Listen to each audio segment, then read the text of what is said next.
going on, ladies and gentlemen? It is your boy, Sean Spencer, one half of that dynamic duo that is Let's Talk Football. And welcome to Let's Talk College Football. Yes, I am alone. I am alone today. My buddy had some technical difficulties with his computer, but I still wanted to get on here and talk a little bit of college football. Shout out to all of the people that are tuning in either now or a little bit later. So glad you can join us to talk about a little bit of college football on this day. And listen, we know the season is coming to a close. It has been a magical season and it is heated up right at the right time. I'm absolutely all for it. I'm excited to see what this 12-team playoff brings us, even though there's already talks about it potentially going up to 16. And again, I'm here for all of it. So I'm your boy, Sean Spencer. I appreciate you guys joining me on this day. And listen, we're all set. We're all down the line. We have a Heisman Trophy winner. We have the conference championships are done. Navy beat Army. You know what I mean? There's been some awards given all over. There's so much to get into. And I'm just going to hit a bunch of things, but hit them briefly. Definitely don't want to take any time away from talking with my guy, Alex Loosemore, who will be with me next time here. But before we get into any of that, I got to do something. I got to do something because when one of my people is doing big things, I gotta celebrate them. I gotta shout them out. So I have to take a minute to shout out my buddy Nathan Snell. Congratulations on getting your bachelor's degree. I believe in journalism. You're doing amazing things, and it was so cool. And look, I know not everybody got a chance to be there, but I got a chance to be there. So check out my guy. Get down, Big Nate. Nathan Snell.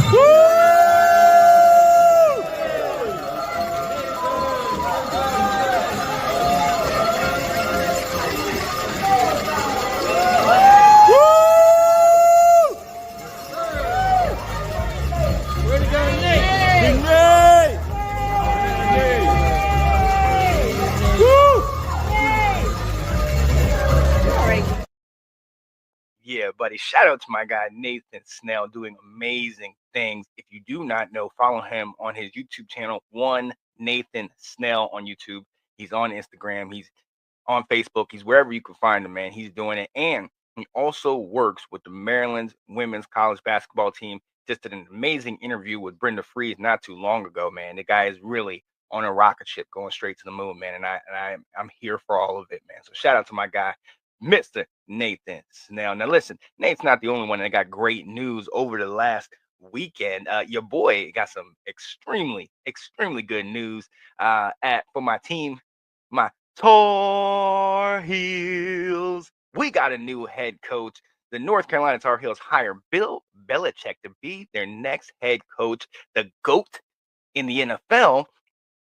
How is he going to do in college? Listen, for me, obviously, face value, this is exciting. Having the guy that's won, 8 total Super Bowls in NFL. I know 6 with Tom Brady, but then 2 with Parcells with the Giants.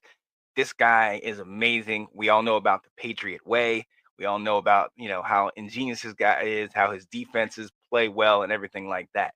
With that being said, the fact that he's coming to college and he hasn't been here before as a coach, at least in recent memory, that's making me a little cautiously optimistic. I think he is the GOAT without a shadow of a doubt. What he was able to do and with those defenses in the early 90s, a lot of people forget it because of the fact that he had Tom Brady in the later years. But if you look at those first couple Super Bowls, yes, Tom played well, but it was those defenses, the defenses that shut down the greatest show on turf. It was those defenses that had to go toe to toe, with the Panthers and with the Eagles and all those. It was those early defenses that really played a big role for Bill Belichick and part of his genius. And I think what we do need to do is go back even before the Patriots days, and we need to talk about that Browns team. I understand things weren't too great with the Browns, but he had things that he was building there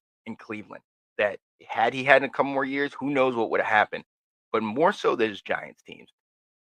Obviously, we know about the high flying what was it, the Three Amigos in Denver and Elway, and how great they were getting to the Super Bowl. That Giants team did well in beating them 39-20. But then I think we also got to look at that Bills team who came into this with a no huddle offense that had been unseen, virtually unseen at the time, who've been balling out, and the Bills held them to 19 points in that Super Bowl, winning 20-19. So Belichick has been a part of a number of great teams, and he has had a hand in building them. So hopefully, with this 5-year deal in North Carolina, he can build. Now, in the NFL, you can get players and sign them and bring them in and really get on them because these are all professionals. He's got in college. I mean, these are some 17-year-olds, and Bill is going. He's 71, 72 years old, dealing with 17 and 18-year-olds. So we'll see. We'll see how that plays out. But for me, I'm very excited to see what he brings to us, and hopefully, we will start to be in this conversation you see in the background the college football playoff. But we'll see. We'll see. And we're going to go ahead and move on. And listen, having Bill Belichick in college, back in college football, he has a connection. His dad used to coach college football. If I'm not mistaken, he coached at Navy, ladies and gentlemen, and yes, they had their annual Army versus Navy game, and not Amory. Let me get that. Their little a Army versus Navy game, and it was, I mean, the pageantry, the allure being in Annapolis, the fact that it was nice and cold outside. You see the cadets on both sides, and I don't know if you noticed, Army, once they kind of, once they figured out, who they were kicking and everything, and they came to the side, you saw they had that AAC champs on the back of their their uniform. So shout out to them in that shot. Unfortunately, Army was not able to get the win, and actually Navy put on a pretty good show. And listen, I mean, this game was a solid game, and went back and forth. But we all gotta look. We all have heard about the quarterback from Army, and he even, if I'm not mistaken, he even got a little bit of attention in the Heisman conversation, which I thought was absolutely amazing. I mean, the fact, I'm trying to think the last time an Army or Navy player really got that much attention. I know Staubach got it in the '60s,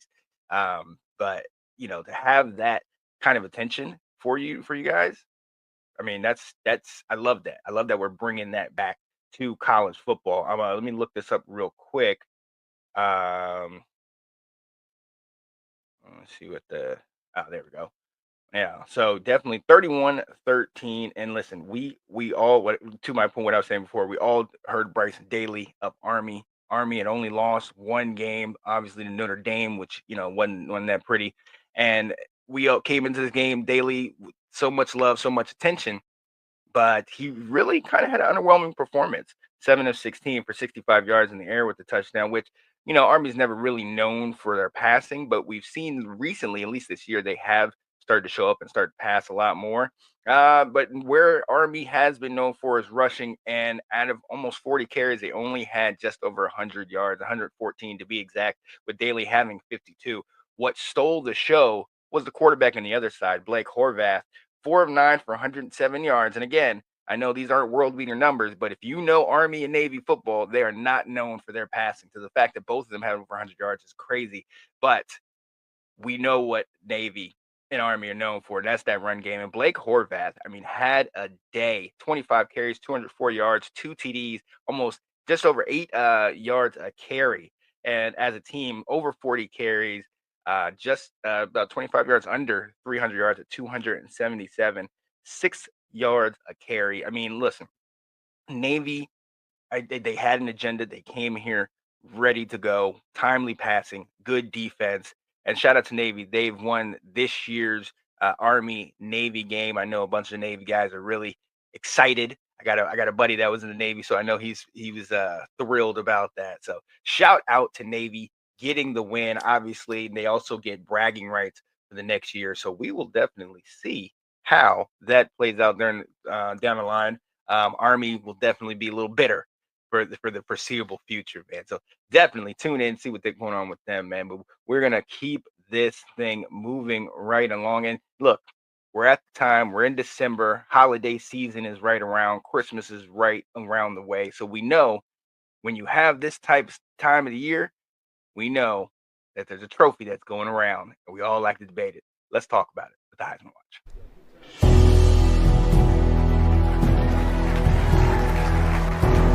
With team success comes individual success. So without y'all, he said it correctly. When the team does well and they play together, the individual has an opportunity to shine. And what we've seen this year is that there's a couple iterations of that. Obviously, Dylan Gabriel and Oregon, they're undefeated. Cam Ward truly lifted up that Miami team and had them in the conversation up until right before the conference championship. But there's two people that really, truly stolen the hearts and minds of everybody, and I think it's pretty easy to see. Travis Hunter and my guy, Mr. Austin Genty, man. And that is so cool to see. Travis Hunter gets it. Truly, truly amazing year playing both ways and playing consistently. He wins this thing. We got to go ahead and share, Coach Shador, man, y'all changed my life forever. One step before Coach Shador, look where I'm at. Man, that's crazy, bro. It's crazy. I try not to get emotional because I know our last game coming up soon. But I'm thankful for both of y'all. Coach, I'm going to whoop you on that late tomorrow or whenever we get the chance. But thank you, man. You changed my life forever. I told you that multiple times. I really appreciate it. Wayne, you don't know how you came into our life, man. My fiance love you. I ain't learned nothing. I didn't know nothing of your songs until she let me know, because I don't listen to music. She let me know. She told me, you got to listen to this. If you don't listen to music, listen to Wayne. And from that day on, that's all I listen to. Pre-game music. That's the song. Those are the songs I listen to. When I get that TRX and I blast that music, I'm listening to Wayne.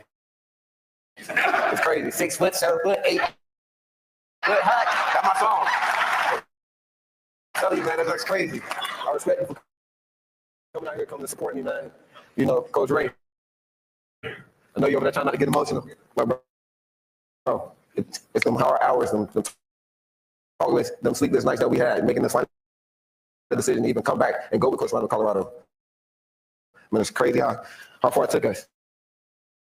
I'm just shocked to be on the stage right now. I can't even get everything out that I want to say. Shout out to Travis Hunter, truly having an absolutely amazing season. I mean, to see what he's done, to play offense and defense, and to play it so well, and to really, truly, be a threat on both sides of the ball. Look, we'll talk about that he won the Biletnikoff Award, which is the best wide receiver in the nation. There's maybe a little bit of bite, a little rebuttal on that type of thing. But I think what we've seen is he's an absolute threat on the offensive side, on the defensive side. Yeah, look, we really honestly have to look at this guy's stats. And when we do, you kind of get an understanding of why he is in the position he is. 92 receptions, over 1,100 yards, and 14 receiving touchdowns. One of the best statistical performances of the season as a wide receiver. And on top of that, you have 21 receiving plays of 20 yards or more and led the entire country in the regular season. And then you just add 32 tackles with 4 interceptions and a game-winning forced fumble on defense. Look, we've seen dual threat guys before. Charles Woodson is obviously the guy that's won it all for in the Heisman and did that in '97. But I think when we look at Travis Hunter, though, when you look at Travis Hunter, the fact that he does it on both sides so consistently. The number one thing that I think of when I think of Travis Hunter is durability. The guy is able to play offense, play defense, but be the best player on the field on both sides of the field. And I think that truly is amazing. And if he can continue to do that in the league, it's otherworldly. We haven't seen that before. Now, when it comes to Charles Woodson, yes, he played defense and he did get in a little bit on offense. Mainly his other role was special teams. So when you have Travis Hunter, you really have a one-on-one. You have a unicorn, a guy that has solely done it by himself. on the offense, on the defense. Now it helps that Hunter has one of the best quarterbacks in the nation in Shador Sanders.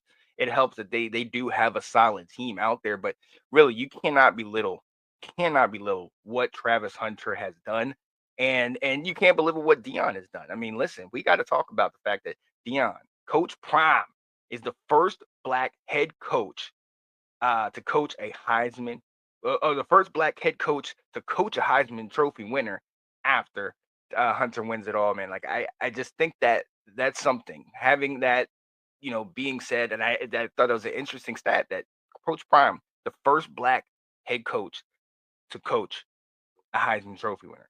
That's blows my mind. How are we at that? But look, I don't even want to spend that much time on that because of the fact that it's just amazing to see Coach Prime wherever he's been. He talks a good game. Yes, he absolutely is all about the prime and all about the image and everything like that. But he also shows up. He also produces. You know, we all hear talking the talk. Well, this is walking the walk right here. And the fact that Travis Hunter, number one recruit coming out, was going to go to Florida State and then flip to Jackson State to see what he was able to do at Jackson State and then transfer with Prime and them to Colorado and then continue to do this and now to the place where he's at. It is well deserved that he got this award, and I'm excited for him. I'm excited for him. Now listen, there will also be some people that will have an issue with the fact that the other guy didn't get the award. I am somebody that definitely thinks the conversation needs to be had. And before we do that, let's go ahead and look at the final numbers for the Heisman. Obviously, Travis Hunter gets the most first place votes with 552. And you see Austin Genty, my guy, has 309. He got the most second point votes. But both of these guys had over 2,000 votes. And there's a lot of people out there that really want to look at Ashton Genty and say, hey, wait a minute. Wait a flipping minute. How in the world can you have a guy like this play at a Power 5 school or a Group of 5 school? Excuse me. He plays at a Group of 5 school, doesn't get that much attention on him, has an absolutely amazing season, so much so that he is one game away from beating Barry Sanders' rushing record of 2,628 yards, if I'm not mistaken. He's one game away from actually beating that, and all intents and purposes said he should pretty much get that record. Hopefully, we'll see. I mean, the fact of the matter is, what is Boise State without Ashton Genty? What are they without that running game? What are they without that his ability to absolutely dominate the game? And I think that's something to be said, but also we got to look at the fact that, shout out to my guy Alex. Me and him talked about towards the end of the year. Ashton Genty might be a guy that's going to show up this year. We didn't say Heisman, but we said he might be one of those top tier running backs. Obviously Ollie Gordon and my guy Omarion Hampton were at the top of that list, but he's obviously shown that he's far surpassed the two of those guys. I think there was a stat that I thought was pretty interesting, is that the most Ashton Genty leads the country in rushing yards. But then if you actually look at the yards he's got after contact, that also leads the country in rushing yards, just over Marion Hampton. So, I mean, it's a funny stat to look at, but with what he's did, it's so amazing. And if you look at it, he won the Doak Walker, which we'll talk about in a little bit. But this guy, of those Doak Walker awards in the past seasons, he's the highest rated guy. And there's a Bijan Robinson, the Jonathan Taylor, the Bryce Loves, the Najee Harris, Melvin Gordon, Ollie Gordon, Derrick Henry, all these different guys. He was by far the number one guy on that. And I mean, you look at the numbers, you look at the different guys that had the Heisman Trophy winning seasons. You had Derrick Henry in 2015 that had 1,986 yards, 23 touchdowns. You had Mark Ingram in 2009 that had 1,542 yards and 15 touchdowns. Even Reggie Bush's year, he had 1,740 yards and 16 touchdowns, and they all won the Heisman. And I feel for Ashton because of the fact that you're never going to get a year where you're going to have a dual threat guy. Who knows what happens in the future, but it's very, very rare that you're going to get a year where you have a guy playing the likes of Travis Hunter, where it's both sides and he plays so well, to where you have to unfortunately throw out a season like this, where it's 29 rushing touchdowns, 2,497 rushing yards. Are you serious right now? The fact that Ashton Jeanty has had the year that he's had and to come up just short. And one other thing I do have to spot out, when they were before they did the ceremony and everything. Obviously, they took pictures in New York, and you had Cam Ward, and you had Dylan Gabriel, and you had Travis Hunter all dressed to the nines with some nice outfit, and they were allowed to wear whatever they wanted to. And you see Ashton Jeanty, and he's got that orange and that blue. He's got that Boise State on. And listen, you got to shout this guy out. This guy had an opportunity to leave after last year. He could have been, going to a Power Five or a solid school, not no disrespect to Boise State, but he could have gone to one of these SEC Big Ten schools and really been a bell cow and really gotten a lot more attention. Who knows if he had the season he would have had it. But the fact that he stayed at Boise State, the fact that he created a scholarship at Boise State for other guys, the fact that he is so big in the community, it's truly it's a shame that he didn't win it, but it's truly exciting to see guys like this, that in this land of the transfer portal, in this time of everybody going left and right, he's staying put. And that's something that I'm really excited about. And so shout out to Ashton Jeanty. Everything that he's done this year, unfortunately, will not get that Heisman. I do want to take a look one more time at this list because there's so many people on this list. Obviously, it's Travis and Ashton. Dylan Gabriel came in third. Cam Ward came in fourth. Cam Scatabo came in fifth place with 3 first place votes. And shout out to this guy. I mean, a lot of people know Ashton Jeanty, and obviously Travis Hunter and all these guys, but the people don't understand how good you have when you have a guy like that in Cam Scatabo. So much so, let me take off my. Arizona State's got a bye week. Arizona State is playing in the college football playoff and having a first round bye week after winning the Big 12 championship. That's partially Cam Scatabo. I mean, obviously, yes, you got to show love to the coach and the team and how well they've been playing, but he is America's best kept secret. Cam Scatabo had a solid year on the ground, and the fact that he's getting attention like this, I'm all for it. I'm all for it. Now, rounding out the list, we had Bryson Daly at 6, Tyler Warren, tight end at Penn State at 7, Shador Sanders at 8, Curtis Rourke of Indiana at 9, and Kyle McCord at 10. So shout out to everybody that was able to be on the list. And shout out to Travis Hunter getting the win. Obviously, we will have this discussion a little bit more, but for right now, Travis Hunter gets that W.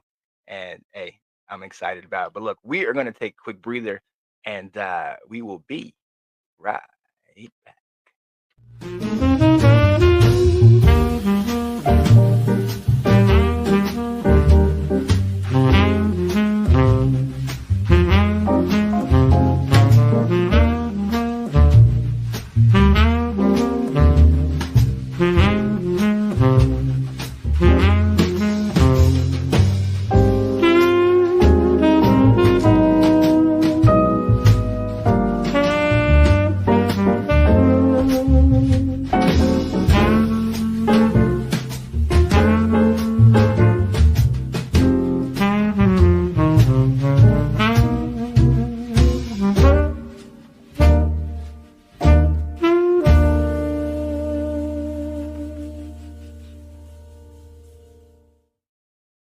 Yeah, buddy, that was my guy, Anton Benton's creator of Awesome Artisans. That's on Instagram. It's awesome_artisans. Sorry about that. Shout out to my guy, Anton Benton, who is currently in Baltimore helping another one of my buddies, Nathan Snell, and his family put in a walk-in closet.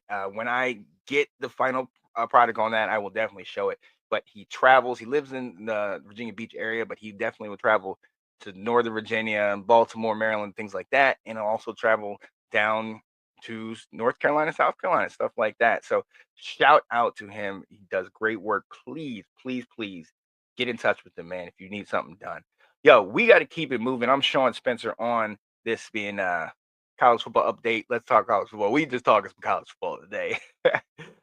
Real quick, obviously we talked about the Heisman. We want to get into some of these end of the year awards because, hey, listen, the college football season is over for the most part. Obviously, we have the bowl games, which means it's not over at all. But the season, the regular season, all of that is over. So we know who got the trophies. Obviously, Travis Hunter wins the Heisman, and he also wins AP Player of the Year. I don't think that's much of a surprise. Now, what I do think is a surprise, the Blitkoff. I have no disrespect to Travis Hunter in his season. I thought what he was able to do on offense surprised even me, and I've talked to you about what the numbers were. With that being said, there was another guy that was first in receptions per game, first in receiving yards, first in receiving yards per game, and first in receiving touchdowns. And his name was Nick Nash. He was a wide receiver at San Jose State who absolutely had an amazing season this year.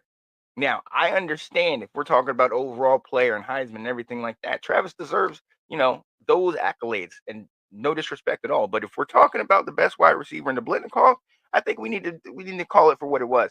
Because Travis Hunter didn't even have the most receiving yards. You have Nash, you had Fanning, the tight end at Boise State, Bowling Green, who also had a remarkable season. This is where I'm kind of like, okay, we just going to give out awards just because they're popular now? So that to me was that kind of messed with me just a little bit, but we'll see. Obviously, I do think we need to take a look coming into this season. Nick Nash might be something pretty solid, man. There's a number of receivers. We'll get into that a little bit later.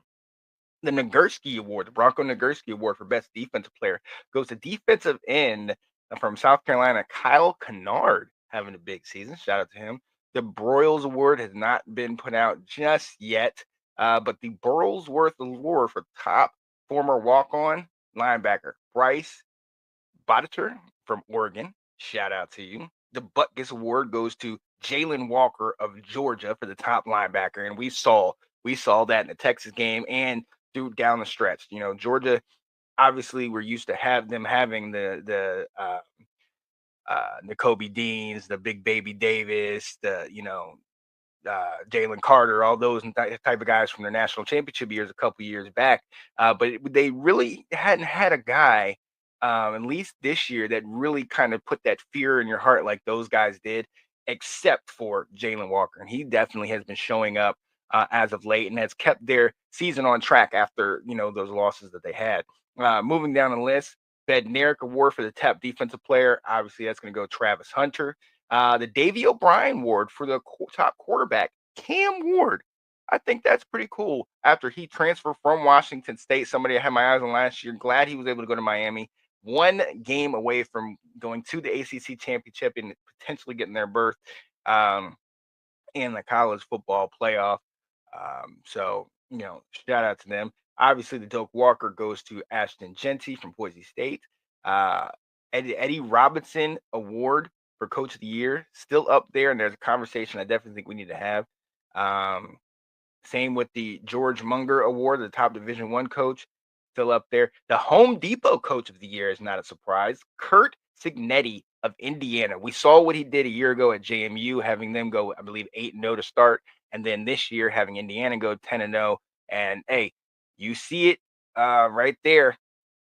Indiana, Notre Dame playing for in one of those first round games. So what he's been able to do at Indiana, I mean, I don't believe that they've ever had 10 wins in a season, if I'm not mistaken. So shout out to him. I mean, and just like he said, when they said, how do you do it? He said, what?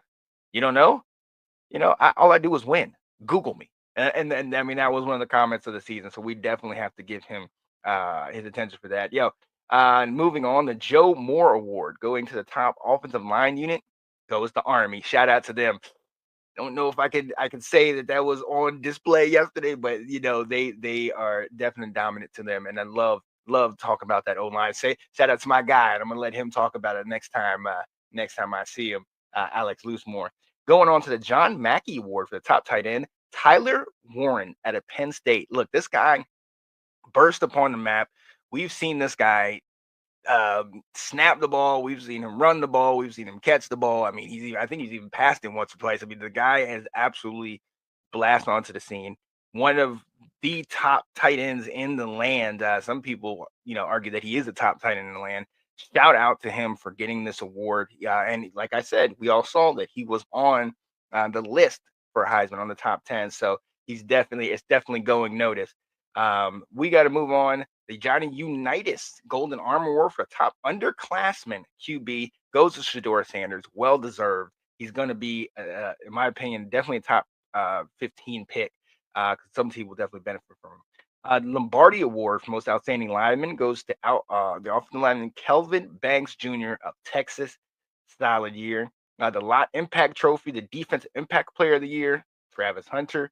Lou Groza Award goes to Louisiana kicker Kenneth Almendares. Okay, top place kicker in the country.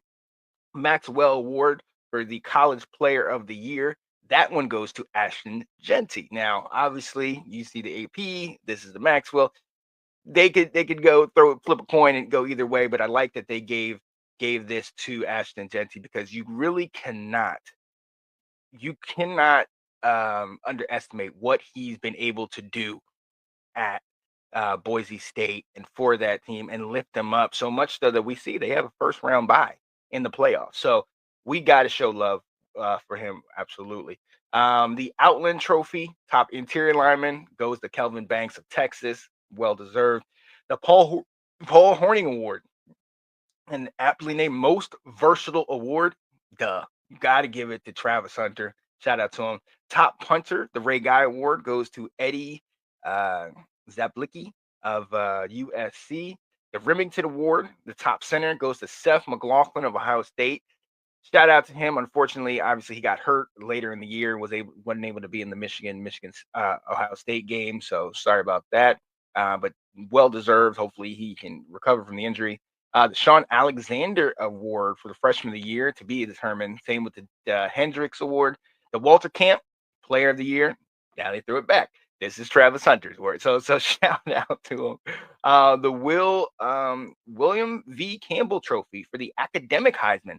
Jalen Milroe, Alabama quarterback. And I love this. Obviously, last year he was definitely in the conversation for Heisman. Things did not go that as well for him this year. But the fact that he is on the academic Heisman, that's something that doesn't get as much attention. And I'm really excited to see that that what he's been doing in the books is gonna get some attention. Also along with what he's been doing on the field. So shout out to him. The Warfel Trophy for the community service goes to Nick Dawkins of Penn State. So look, those are all the awards. Obviously, there's some still left to be determined. So we'll definitely see those. But those are your end of the year awards. Travis Hunter, Ashton Genty, two best players in the country. They got a number of those, but it was good to see a number of people also kind of coming in here and getting a little something for themselves, man. So let us know what you think.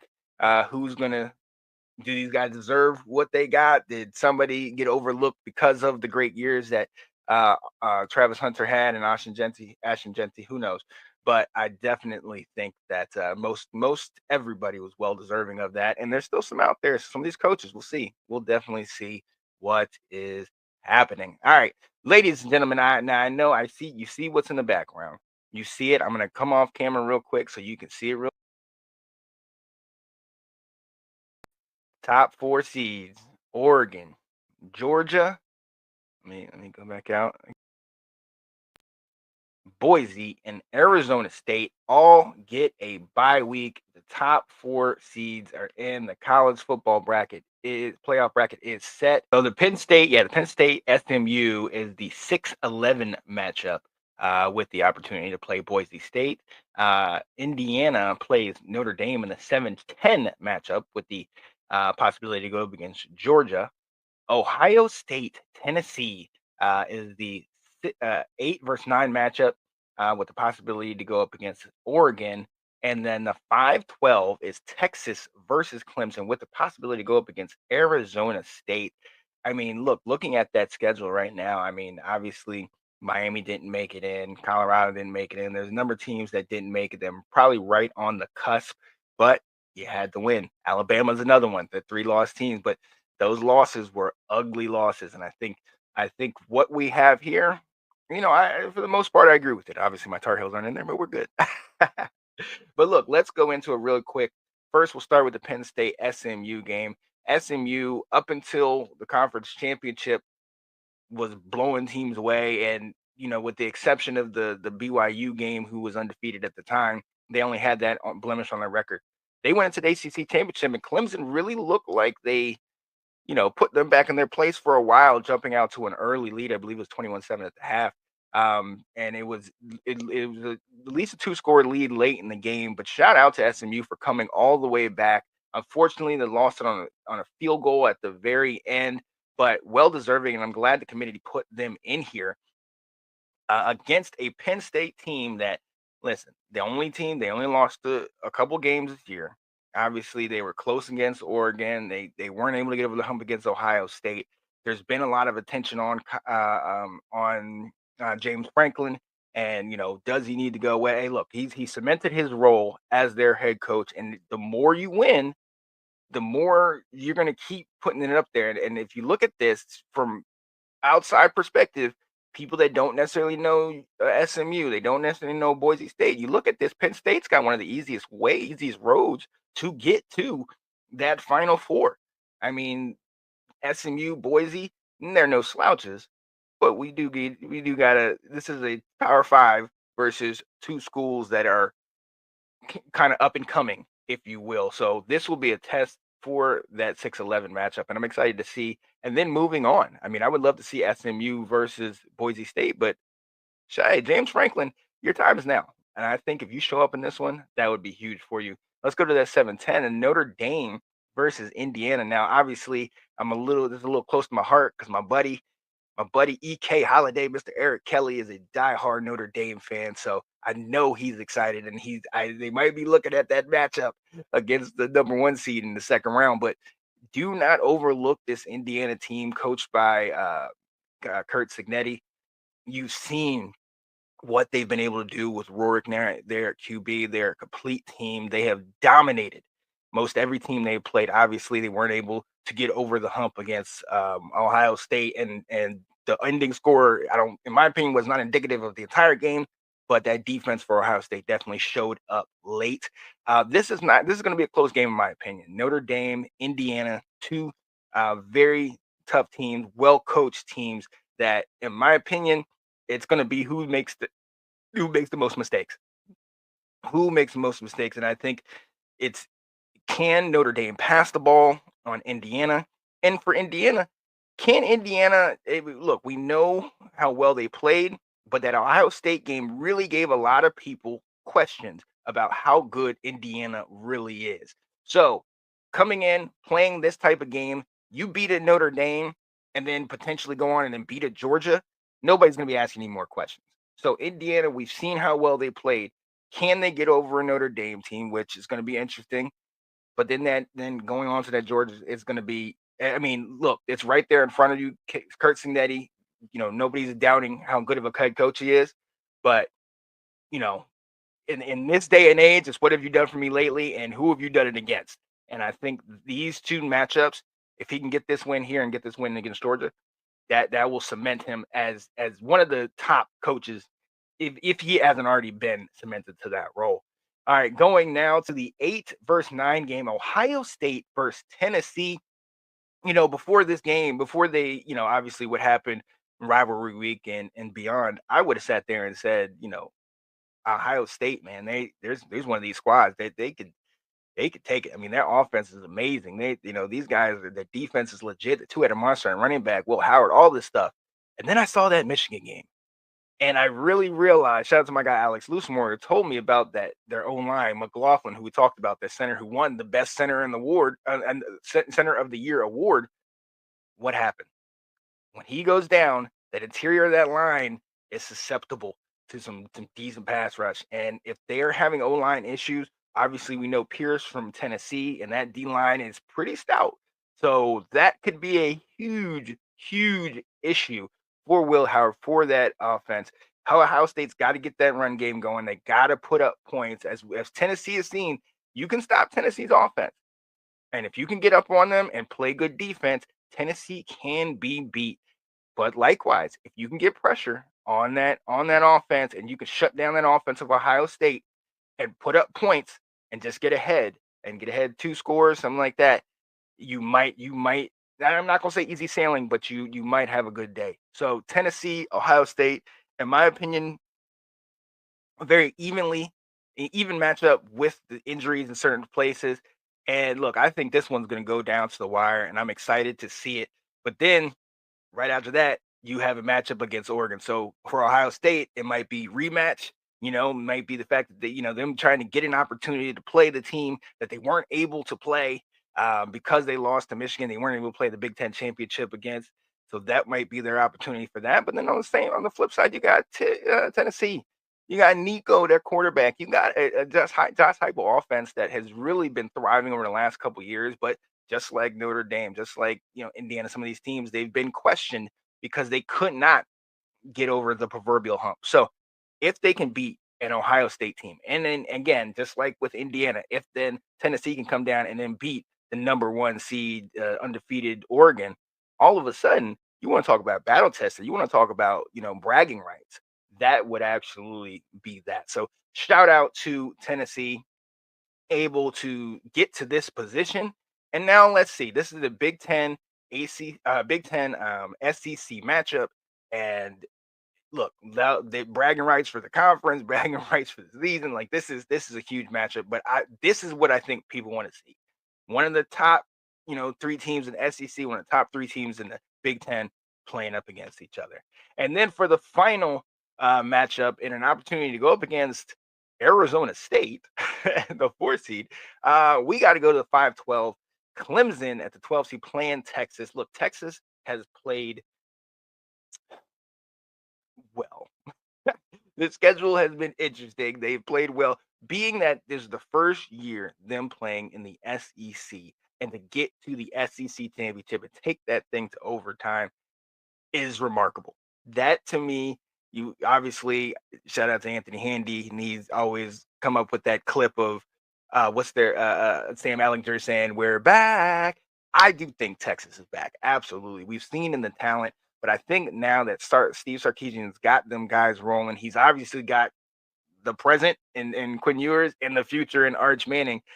He's getting the players. Obviously, Kelvin Banks, top interior lineman, top O lineman. He's getting the personnel that really is showing up on the field. But again, I think it's another one of those things, kind of similar to an Indiana against Ohio State, or kind of similar to a Tennessee, where it's kind of like Texas when they came up against Georgia. It didn't look good, and it looked a lot better in the second game, but they still could not get that offense rolling. So it definitely makes you question, how is their offense going to go up against some of these top tier teams, and not even just top tier teams that are kind of hot right now. Dabo's got them boys in Clemson playing. He's got them boys really believing in themselves, and kind of in a I know everybody says it, but in a me us versus the world. You know what I mean? They get on Dabo because he doesn't use transfer portal. They get on Dabo because ACC this, ACC that, but Dabo continues to dominate. I mean, let's be honest. In the last 15, 20 years, outside of Saban, how many other coaches have won 2 national championships? I mean, it's a short list. You got Dabo and you got Kirby Smart.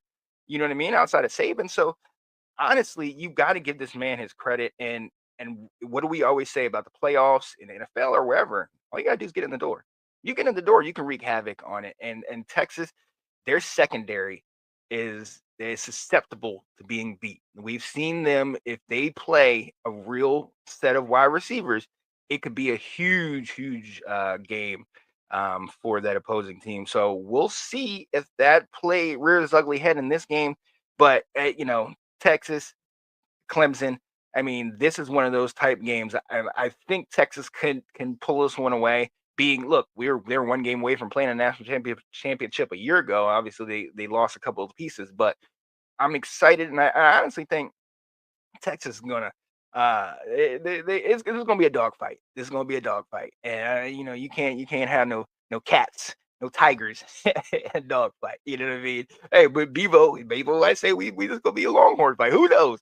But hey, this is gonna be a good one, and all for a shot to play Arizona State, which that in itself is amazing. Camp Scatterbo, Willingham, all those guys doing well. So hey, this is gonna be interesting to see, to say the least. But the fact that you have 12 teams now, all their players are playing, all these guys are ready to go.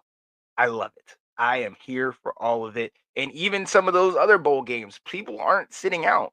They're going to have guys that are, not dressing for these bowl games. They're playing the full season, and we're getting college football back to being college football. And I am here for every bit of it. So the conference championships are over. The Army Navy game ended. CFP bracket is complete. You see who we have. 1, 2, 3, and 4 are set. The bye weeks with Oregon, Georgia, Boise, and Arizona State. We have the first round games all set up. Man, the excitement is here. So definitely get ready for that, because it's going to be a fun time. All right, ladies and gentlemen, we are going to take a quick breather, and then we will be right back to end the show. We so appreciate you being here with us and joining us. I will be right back. Let's go! Tar Heels! You already know what it is. Yeah, buddy. Yo, so we got one more thing, and we're gonna go ahead and do it. We're gonna go for 2.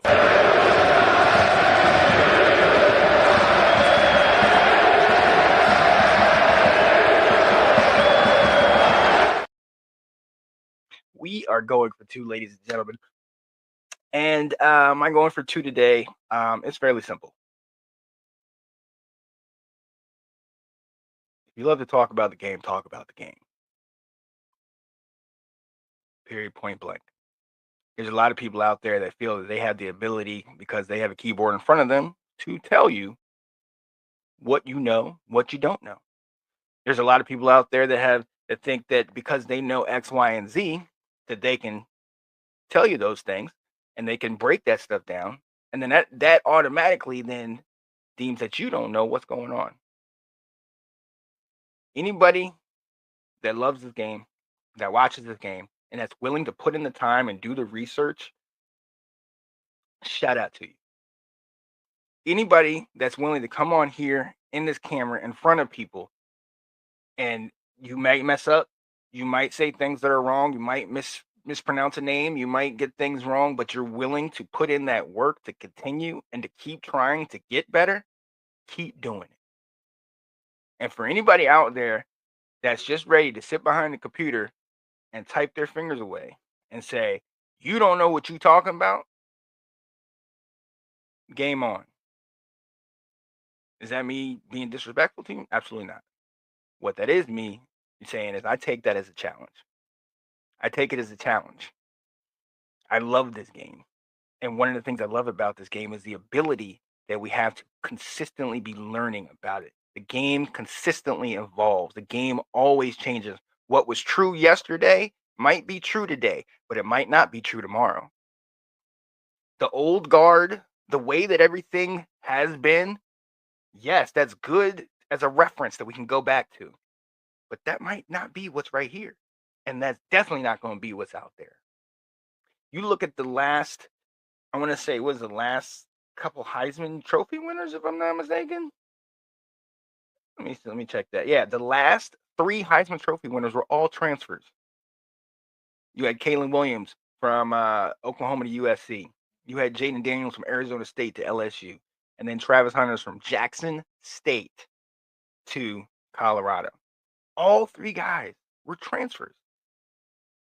What was going on yesterday might not be going on now, and it might be changed tomorrow. Likewise, these coaches have all been on the hot seat in some way, shape, or form. We talked about James Franklin. Can he get over the hump? Did we not also talk about Ryan Day? Isn't that conversation up there? Did we not also talk about Harbaugh a couple years ago when he couldn't beat Michigan State?